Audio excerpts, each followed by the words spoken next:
Chapter 24. Dark Times Ahead.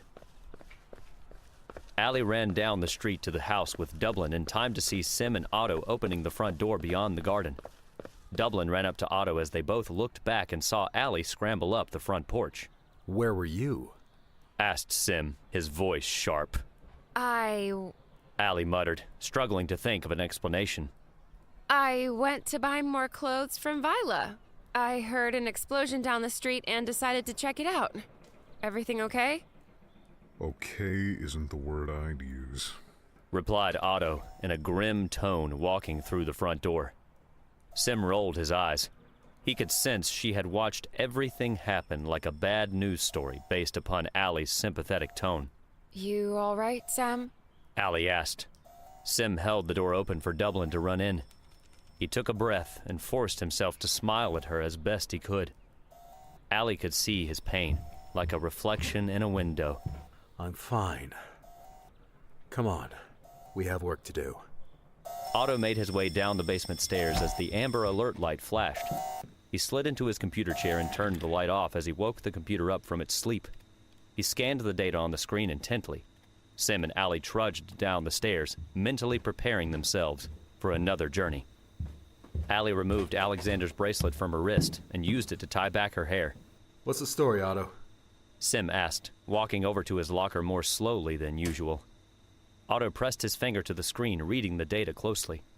He snickered and swiveled his chair to face the two eager pairs of eyes watching him. You guys are gonna want to put on some older clothes.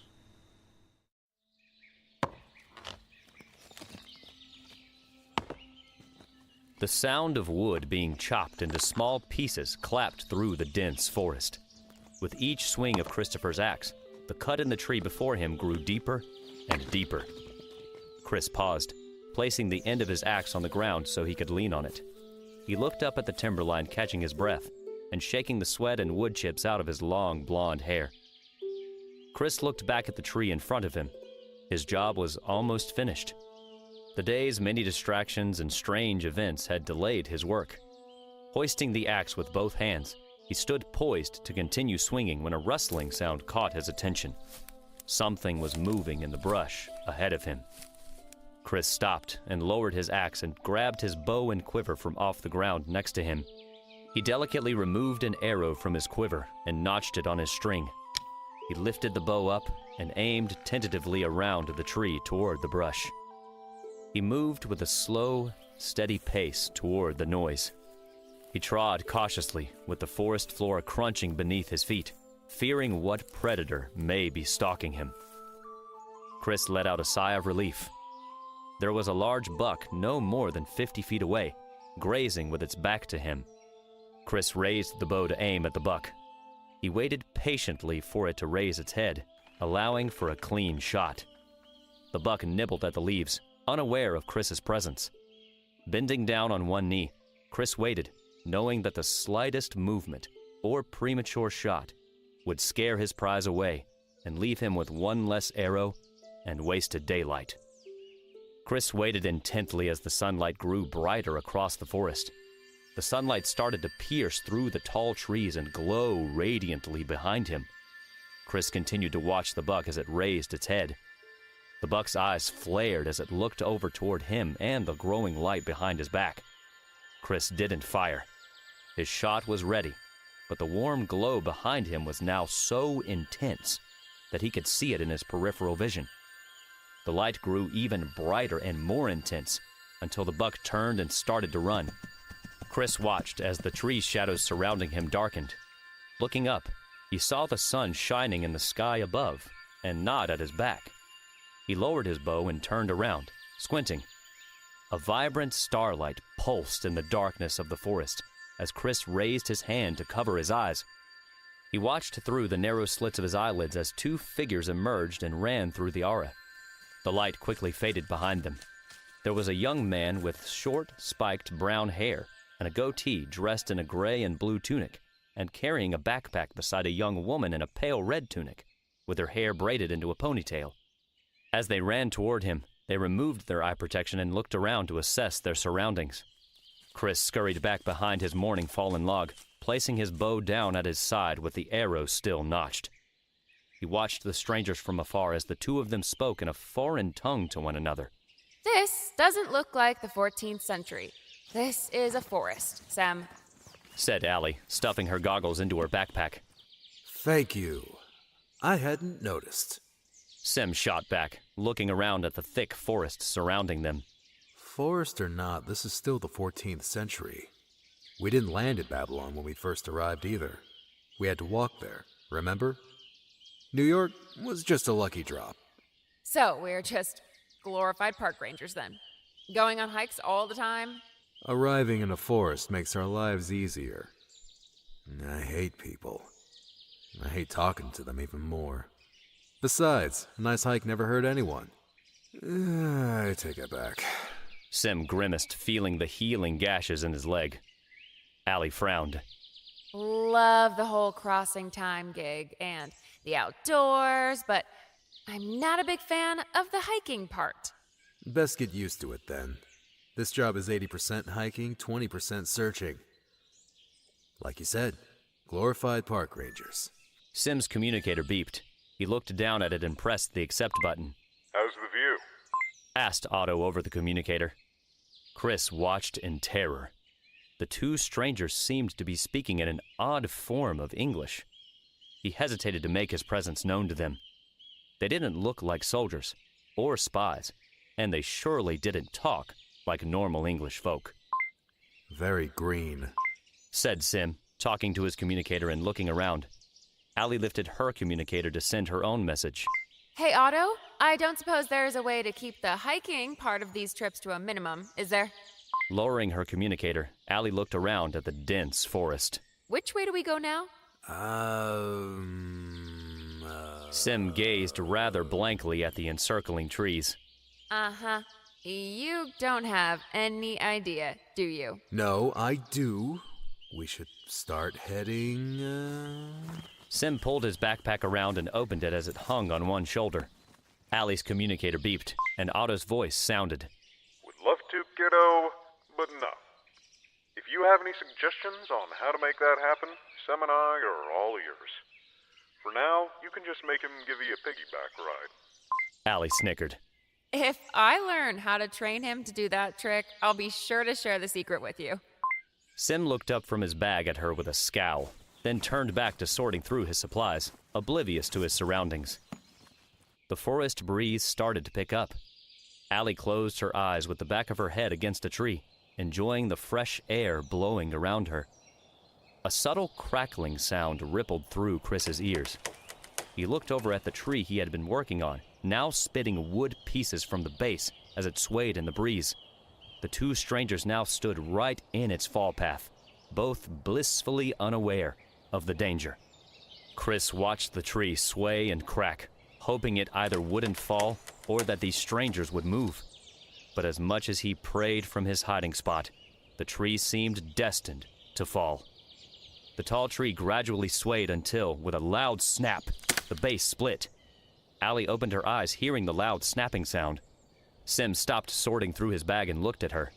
Chris raced from his hiding spot, leaving his bow behind him on the ground. He shouted to the two strangers as he rushed toward them. Faites gaffe! Sem looked over to see the beige-haired young man jumping toward them with his arms spread. He wrapped one arm around him and Ally and lunged with all his might, forcing them to move and stumble to the ground. Ally looked up as she fell to the ground to see the long shadow above falling down over top of them. The tree snapped the branches off another tree in its path, then slammed against the ground where Sem had been standing, quivering into stillness as the birds above screeched and flew away. Sem leapt to his feet, ready to defend himself. Chris followed suit, backing away from both of them frantically on his hands. Ally rubbed her head as she stood up, feeling the surging headache pulse through her skull where she had just smacked against the solid ground. What the hell was that? Ally asked. Chris looked at both of them, befuddled and not knowing what to say. Sem stared back at him, realizing the young man seemed just as afraid of them as they were of him. Oh! Said Ally, dropping her hand back to her side, noticing Chris sitting on the ground next to the fallen tree. Hi! Ally said as she looked over at the fallen tree, realizing it was lying exactly where they had been standing a moment ago. Thanks for saving us. She said, giving him a grateful smile. Qui es-tu? Et quel bon vent t'amène? Asked Chris, standing up and backing away from both of them. Sem and Ally both stood up and looked at one another. I think he speaks French. Ally muttered. You have your earpiece? Asked Sem, pulling the plastic earpiece from his communicator. One moment. Replied Ally, lifting her finger to Chris and reaching for her own earpiece. Chris watched both of them, ready to run. Can you understand us now? Yes, you speak French? Chris asked. Sort of. Said Ally, adjusting her earpiece with her head tilted to one side. Who are you? Questioned Chris. We're friends. Travelers? We're looking for someone. Travelers. But you came in through the light. Chris pointed to the arc starlight still floating in the forest behind them. Sem and Ally looked back, realizing he had been watching them since they arrived. You're both English, so tell me, who are you before I turn you in? This is Sem, and I'm Ally. We're just passing through. Ally put forth her hand for Chris to shake, hoping the friendly gesture would calm his nerves. What's your name? Chris looked at her hand, doubtful, unsure of what to make of her. Christopher. Well, Christopher, I guess a special thanks are in order. Sem and I owe you our lives. Another second, and we would both be buried under that tree. No, the fault is mine. I was the one cutting it down. You still have not answered my question, though. What year is it, Christopher? It's the 15th of May, the year of our Lord 1348. How do you not know what year it is? And once more I ask, what are you doing here? Sem looked down at his communicator. Their 6 hours to find the traveler had already begun. Listen, Chris. Interrupted Sem. We are looking for someone. We don't have time to explain, but we need to find them in a hurry. Chris's eyes narrowed in suspicion. We're looking for someone who is close by here. Wandering around, probably bare-skinned and alone. Chris looked at Sem curiously. You mean Lady Emily? Ally and Sem exchanged glances. Emily? Asked Ally. Yes, the woman I found this morning. She was praying in the forest, undressed and deranged. I offered her help and brought her back to my home. She too asked me the same strange questions you ask me now. She was truly blessed with the Lord's gifts. She was my angel fallen to earth. Where is she now? Asked Sem, moving closer to Chris. She left for Lyon. She helped comfort my father with her healing hands, then set off on foot to help others in town. Can you take us there? We need to find her. No. You still have not answered my questions. Why are you searching for her? Ally could see the distrust deepening in Christopher's eyes. She slowly began to piece together what was fueling Chris's paranoia. Chris? Ally asked, choosing her words carefully. Are we in France? Chris shook his head. Where else would you be? You two both sound just as deranged as Emily. And are the English still at war with the French? Yes, as we always have been. Sem lifted his finger to Chris, requesting a moment. He spun Ally around behind him into a huddle.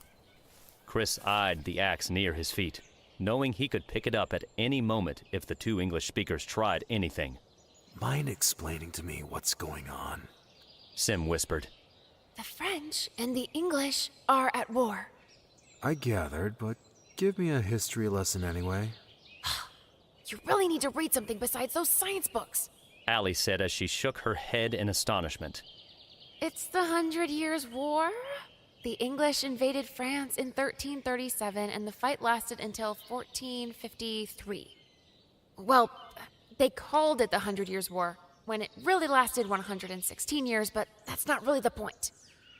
Then what is the point? The point is that he doesn't trust us because the English are still at war with the French, and we speak English. So, I guess you best use that charming tongue of yours and get him to help us. Said Sem. They both turned around back to Chris, who had backed further away from them.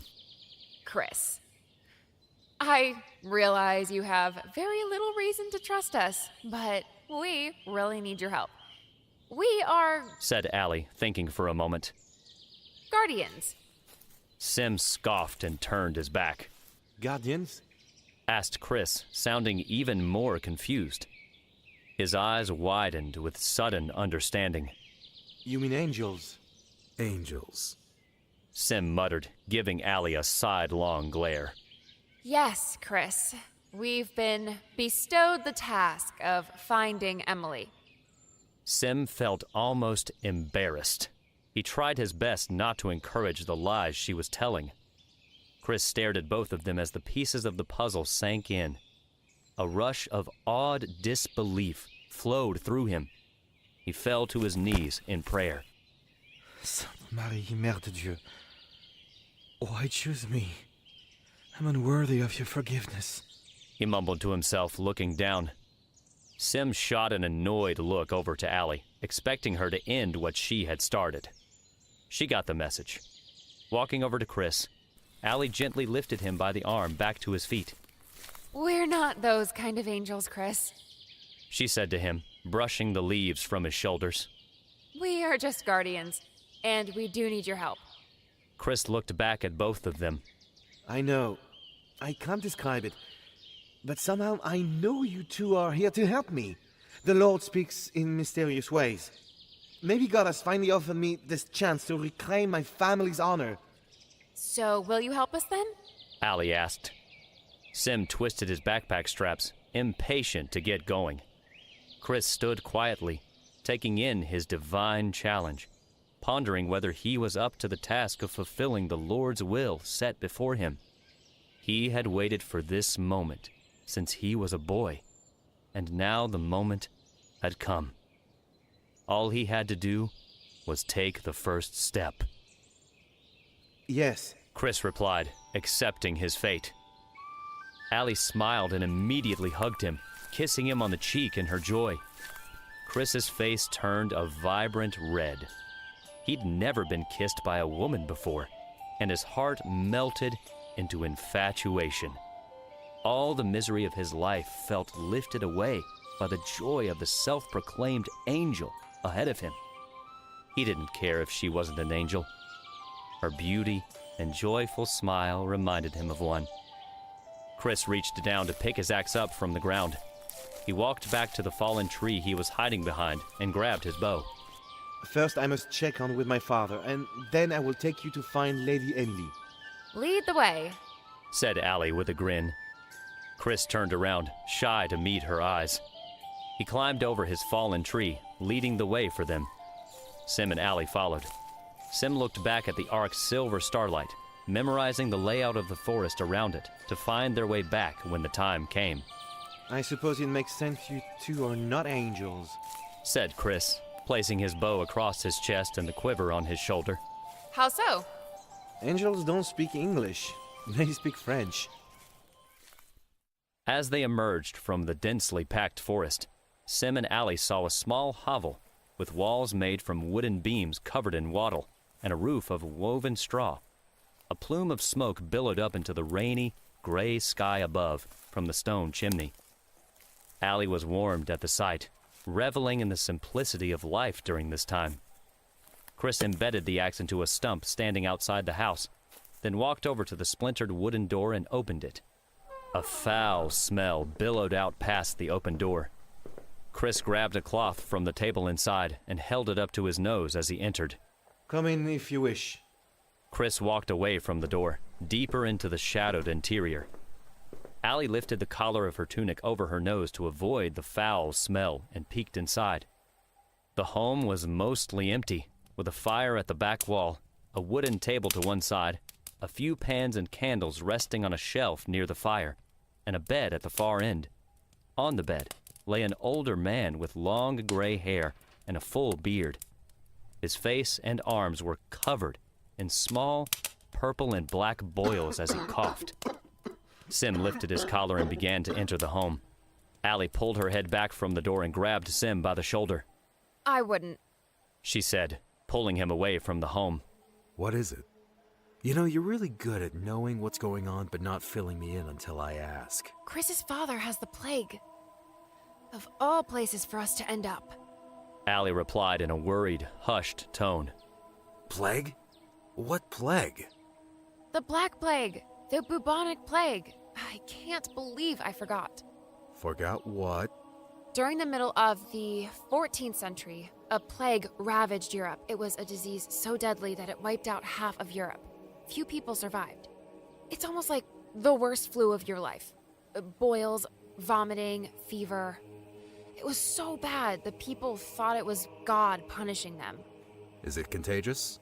Mostly through flea bites. Rats carried fleas all across Europe on ships and carts, spreading the disease indiscriminately. Great. Sem huffed. All right, let's keep ourselves covered in that case, and try to be quick. I'm sure we can get help back in Asphodel, but I'm not willing to bet on whether we have a cure for something like that or not. I'm starting to regret coming here. Said Ally. Ally slowly made her way into the house, making sure to avoid touching anything. Sem followed. They both stood at the other end of the room as Chris spoke with his father on one knee at his bedside. Ally couldn't help but watch with a heavy heart, thinking of her very own sick father back home. I'll only be gone for a few hours, Chris muttered. His father shivered in his wool covers. Each breath he took was heavy and strained. Chris's father pointed to a drink on the table. Chris turned around and handed it to him.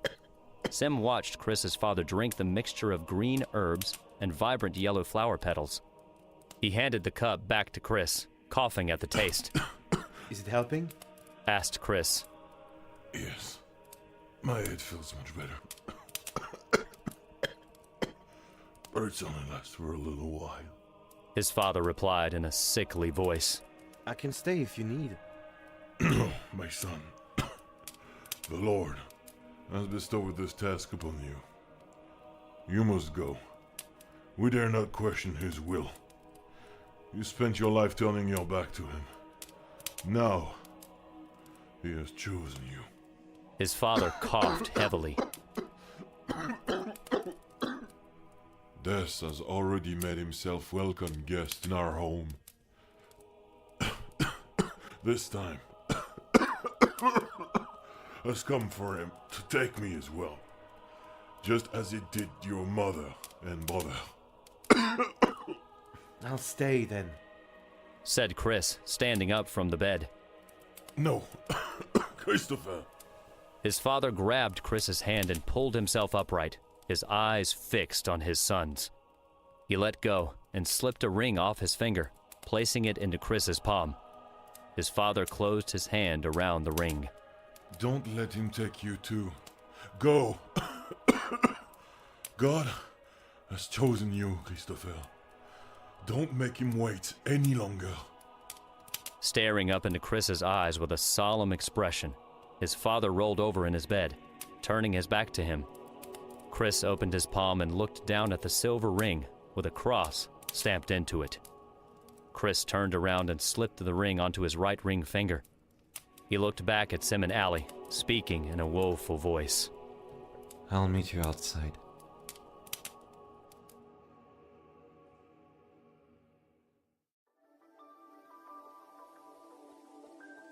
Hey, hello there. This is Luc de Villars, the voice of Chris from Sem Adventures Across Time. If you enjoyed your adventure across time so far, be sure to check out our Patreon page at patreon.com/TS Wieland. And Wieland as Wieland. You get it. With your support, you'll gain early access to the next chapter of the book and even a copy of the book itself. With your contribution, more thrilling and inspiring audiobooks can be made every day through the hard work, time, and dedication of voice actors and artists all across the world, like for me, from France. Yeah, all working together. From all of us here in the world, between worlds, we'd like to thank you for joining us on our adventure.